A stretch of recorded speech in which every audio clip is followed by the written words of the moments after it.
Funding for NJ Spotlight News provided by the members of the New Jersey Education Association, making public schools great for every child.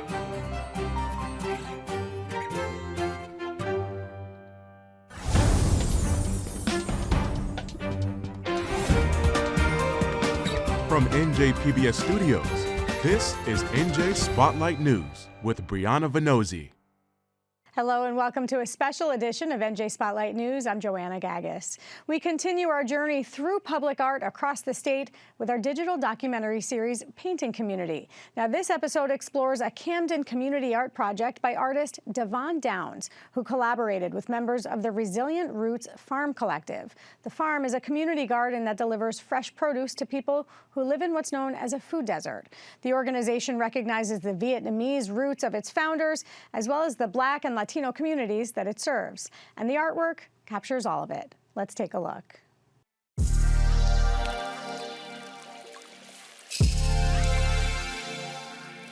Public art and growing food in the community, they both kind of feel like giving back.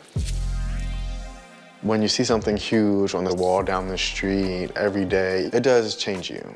It changes the way you think, it changes the way you operate, with the way you walk, the way you talk to your neighbors. It really does give you a chance to switch your perspective on life.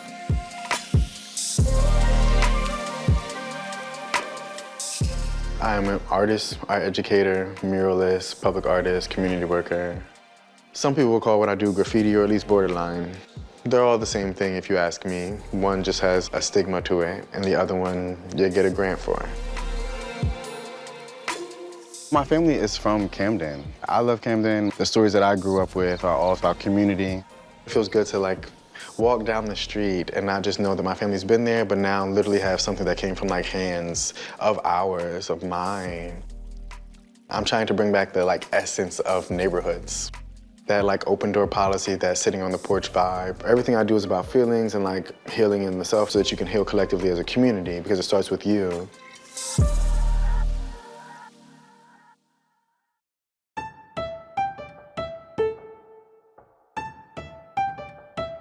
There's this big stigma and idea of what Camden is supposed to look like. Camden is a food desert. That means we don't have access to fresh fruit and vegetables. We don't have access to big supermarkets, which is why the garden is so important, because a lot of our community members don't have access to their cultural crops. Land is very important for communities to grow, not just our cultural foods, but also a place where we can just exist as we are and just really lean into our cultures and be in ritual with the land.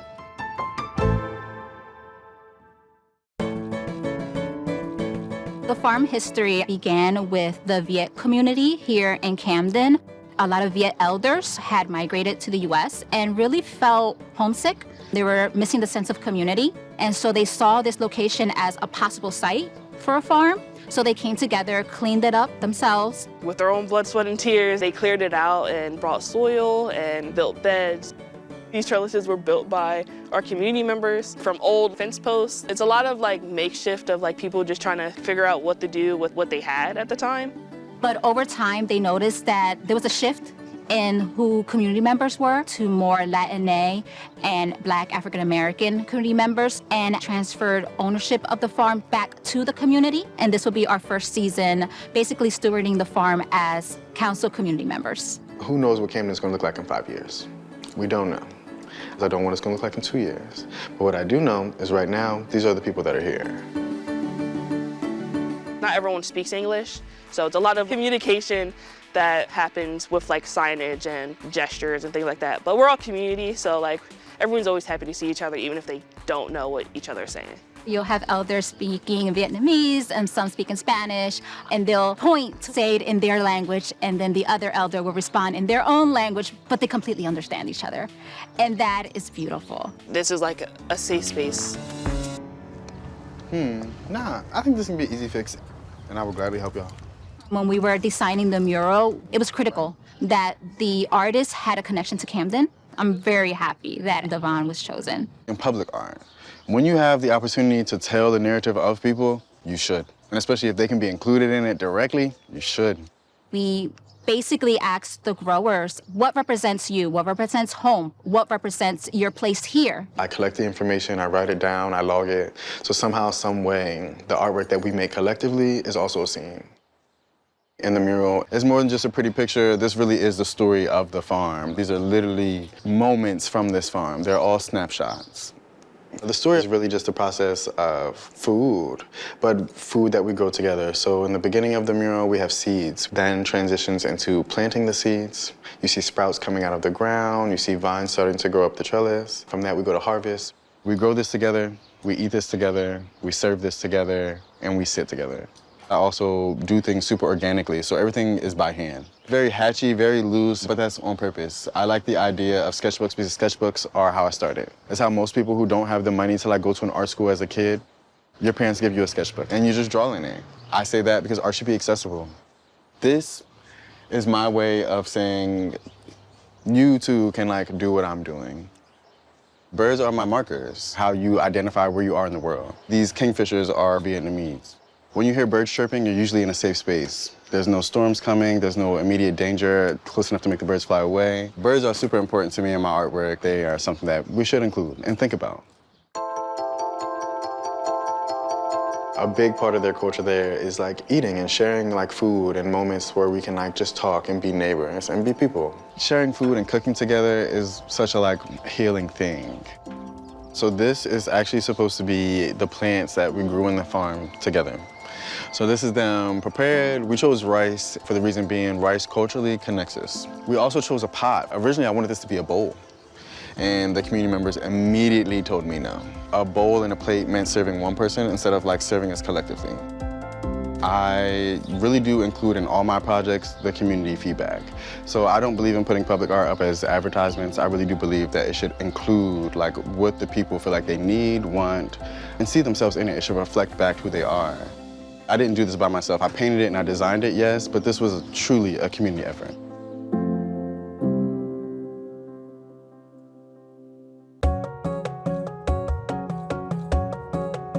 The growers' connection is through food. They're interested in having a place where they can cook their cultural foods, especially during outdoor events. That came to be this kitchen. Having a kitchen in a space where they grow those crops is important, and they want to share that with other people in the community.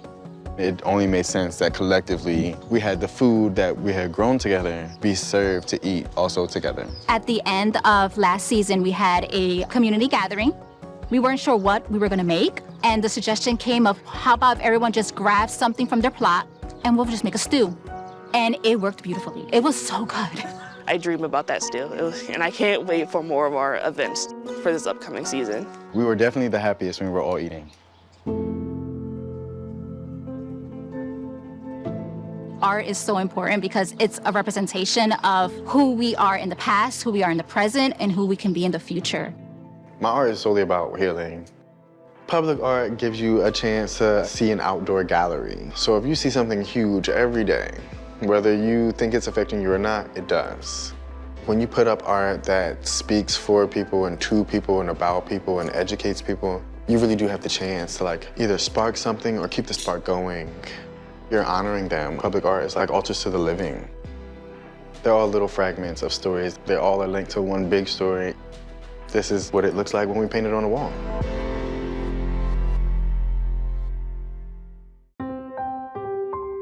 It's a connection. It's like a heartbeat, like a rhythm. When you're out somewhere and you hear music in the background, you pick it up. And I think the same thing happens with good deeds. You see it, you pick it up, and you just keep passing it forward. It feels good. It feels really good to do art here, especially to have these large-scale outdoor paintings so where now the neighborhoods are my gallery. That feels beautiful. What I want people to think of when they think of Camden, that they're people. They wake up, they go to work, they might even make a mistake, they make it right, they love on each other. And I think public art, those are the things that not only help people change their view of these places, but it changes the way the people in these neighborhoods see themselves. This is someone's home. People live here. I want them to see them as people. as family members and neighbors. And I want the people in these cities to see themselves as family members and neighbors. As we just saw, the public art at the Resilient Roots Farm truly was a collaboration. Devon Downs not only recognized the culture and the sense of community that exists there, but they also got direct feedback from the people to capture the Vietnamese, the Black, and Latino roots that have converged there in recent years. I'm thrilled now to welcome Devon to the show. Welcome. So good to have you here. Nice to be here. Your artwork is so beautiful, and the first thing that struck me was that, in a way, there's a combination of art forms going on here because you're painting, but you're also painting about food, which is its own art form, right? Yes. Do you see it that way? I do. I believe the arts are so wide in a range of things. Culinary, dancing, writing, acting. I think that painting and drawing is one thing, but the arts in general, it's so vast. There was a reference to music there at the end, too, that I saw. Oh, yes. Honestly, for every mural I do, I make a playlist. Do you? I do, actually. How does that work for you? It's great. It's really just become a part of a process. I think that for me, it has to feel fun. Like, my heart has to be in everything I do. So who's on that playlist? Does this end up being music that relates to the type of art that you're doing, or just something that inspires the feeling that you're in? A little bit of both. It's usually where I am at the moment, and also something that keeps me up. Because I need to be, those days they're long. They're hot. I have to keep it going. I'm curious, you said that you believe that food is healing. Art in many ways is healing. Music also can be healing. Yes. What has that healing process for you looked like as you're painting, or as you're eating, or as you're experiencing new foods, new arts? Well, I'm the happiest when I'm eating. I'm usually, if you give me a plate, the smile, I'm doing a little dance. But art to me is, before I realized what it was doing for me, it really did help me keep going. It was my way of telling a narrative that I didn't realize I was trying to tell. And it just kept building up that way for me. And then I went to school. I was going to school for art therapy. That became a long thing, and I realized that I can just keep going in my own way and do my practice and take it to the community directly. You say that when you have the opportunity to tell a narrative, you must. Yes. I'm curious why and how you feel that sense of responsibility. Really, I think it's my duty. If I'm the one that they're choosing to put up these large-scale paintings and drawings, these are not always my neighborhoods. Sometimes I resonate with the neighborhoods really heavy, but they're not always my neighborhoods. I don't always grow up there directly, and I do think that given the opportunity, if I can have a workshop or even a programming to where I can open the community members up and ask them, like, what do you think should be here? That's what it's really about to me. How do I reflect the people who are here? Like, how can it be educational, how can it be inspiring, and how can it be reflective? And you did that, and we saw that. And it's funny because we've watched a lot of these, but I think this is the first time that we saw someone actually visibly get that input from the community about what it should look like and feel like. You offered that to the people. How did they give you feedback, and what did those responses sound like? Well, there was a slight language barrier for some of the elders, but it was really easy. Again, I try to make everything fun. When you're coming to one of my workshops, you're coming to a mural, you're coming to any programming that I do or that I'm involved in, one thing about me is you're going to feel safe and invited when I'm around. That's like my duty as a person. It's like what I take really dear to my heart is to make people feel comfortable. So it's really not that hard to make sure that the people are involved because they're there with me. So, and what kinds of things were they telling you that they wanted to see? One, we talked a lot about colors. I'd use a lot of like really vibrant, bright colors. I gave them 3 options, and one, we ended up combining them. So we didn't really have to choose. It was more so just what was definitely going to be a part of it. The other part was the food. So they loved the idea of like telling the narrative of like seed to pot. But the one thing that they said, and it was in the documentary, is that they really, really, really wanted it to feel like it was community. So we changed it from a plate to a pot to keep it super universal to everybody at the farm, but universal in general. And I love that rice was kind of the tie that binds. Yes. Yeah, that was, rice is all over. It's like music. It ties all the cultures together. Vegetables tie all the cultures together. Fish was something that we thought about, but there aren't really any fish on the farm. Not many fish on the farm. When it comes to the idea of art for art's sake versus art for a public good, do you see a difference? Do you see a line there? There can be a line. Personally, I think that there is a difference between my studio and my public art practice. For me, the public art is, again, community art. I do consider myself more of a community artist when it comes to public. I think the difference is, one highly values what people have to say and what they think and what they feel. And the other one is just more art in the public, something to like bring beauty to the space, which is also important, and that's fun and that's beautiful. But I do try to prioritize like stories. I think it's really important that we take the time to tell people's stories. Art also is not always accessible, but yes. Public art creates that accessibility. Yeah. Why is that important to you as an artist? Because honestly, I wish I had more of it. Like, art was always encouraged to me growing up. It was never once, and I do mean ever, no one ever said to me that I could not be an artist. It was always encouraged by my community, by my family, by my neighbors, by my friends. It was never not seen as an option. However, I don't think that I really understood it, and I really thought of like the ways that it was helping me think of like the world. Like, it's a creative thinking tool. Like, it's a problem-solving thing. It's a way to socialize. It's a way to bring people together. The difference, truly, to me, between studio and public art is, I guess, the intention and the execution, because that matters too. When we talk about accessibility, too, you were working with a space that is feeding the public, where food is not always accessible, where access to fresh and healthy foods aren't accessible. This is an area in Camden that's known as a food desert, right? They don't have access to the same types of grocery stores that many communities have. I'm just curious, first, your thoughts about a space that is bringing food and meeting that need. Well, first of all, I think we need more of those. I love the idea of a community fridge. I love the idea of like a shared pantry. I don't think people should be hungry. That's something I do not believe in. I believe there's enough resources and opportunity for everybody. And I think places like community farms not only give you a space to grow food and share food, but it gives you the idea of like, again, art is a like tool for problem solving. We don't have food, we grow food. And yeah, I guess to elevate that, you know, your art elevates that story, right? It elevates that conversation. So again, kind of going back to that idea that this is a twofold process, right? You're telling stories, you're sharing the narrative of a community, but you're also telling an important story about work that needs to be done. Yes. Expound on that for me. Truly, honestly, I really just like the idea, the concept of art really is healing. It's not hard to, I mean, I say that because art can be hard. And because it's not accessible, people run from it. It can become scary, especially when you're talking about feelings. Feelings can be scary.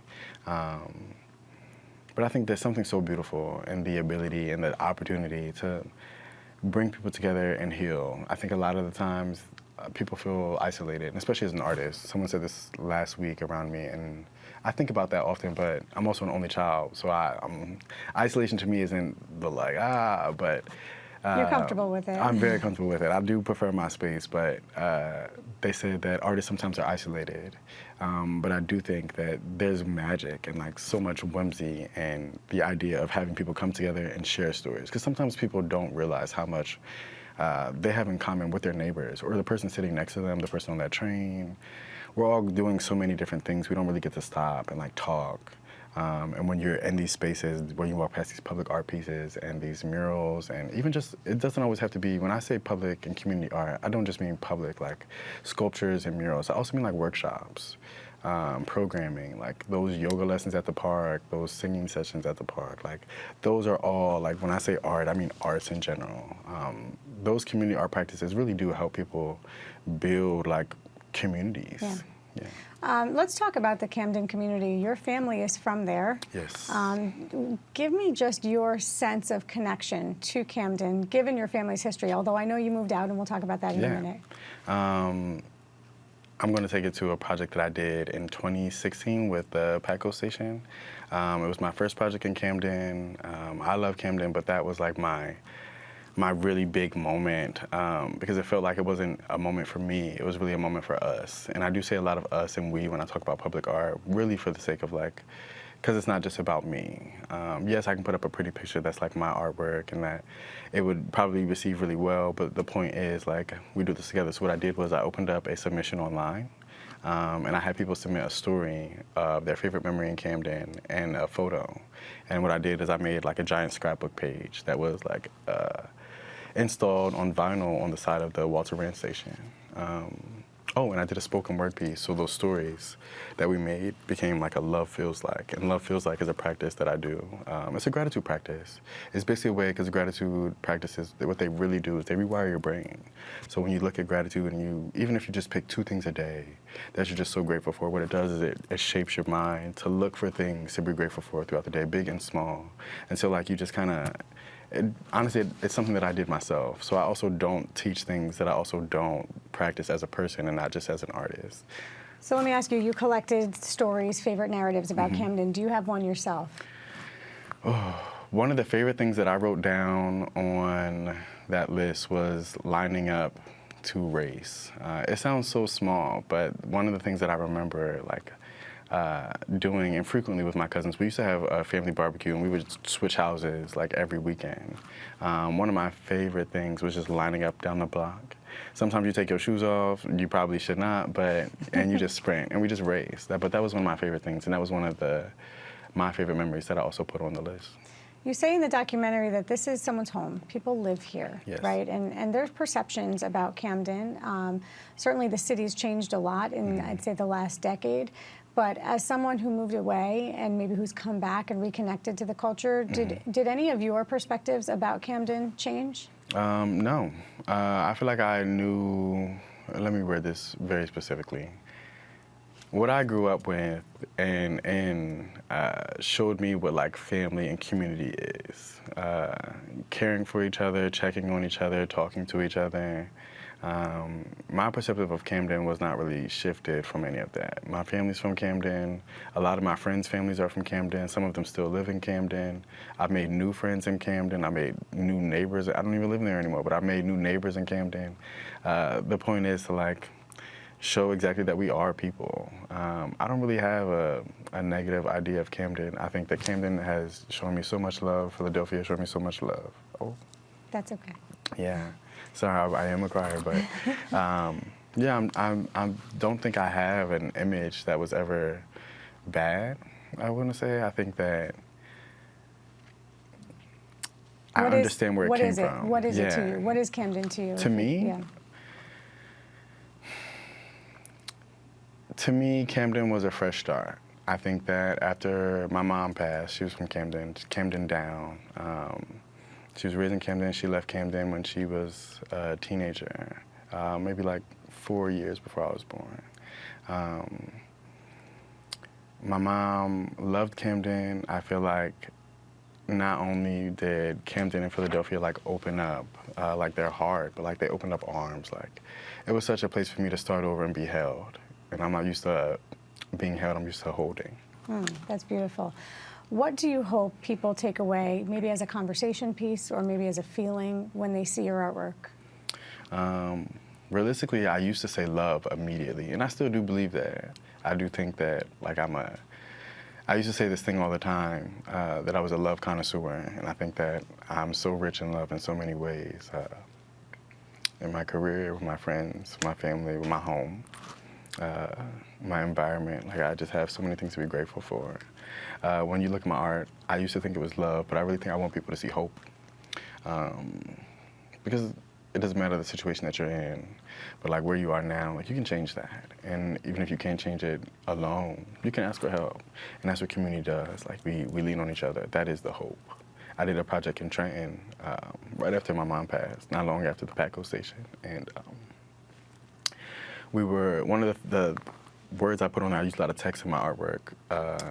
I put hope in the heart like birds in the sky, with the idea of like never losing like hope in your heart. Like always keep it there, even if it's just a little bit. Like you just keep it there, keep it going. I'm glad you said birds. We just have a little bit of time left, but you say birds are really important to you. Why? Yes, birds are a spiritual thing to me, but they're also just beautiful. So birds are everywhere. There's such like humans and like flowers, like there's such a wide range of birds.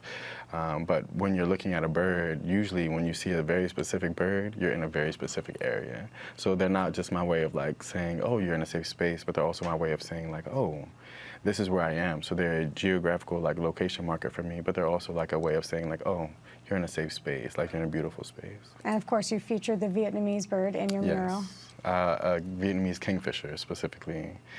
Each one of my murals, and I do mean each one of them, I don't have a mural that does not have a bird in it because what I do is I tie plants and flowers to the locations and like the cultures of the people who live there.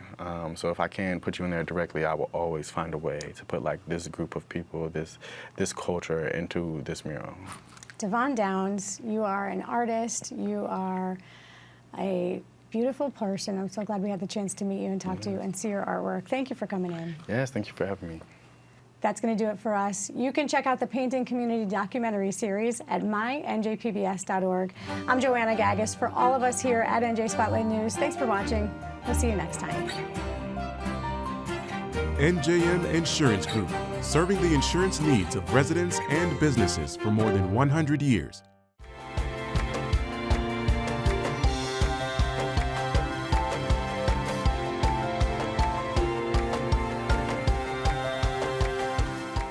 NJM Insurance Group has been serving New Jersey businesses for over a century. As part of the Garden State, we help companies keep their vehicles on the road, employees on the job, and projects on track.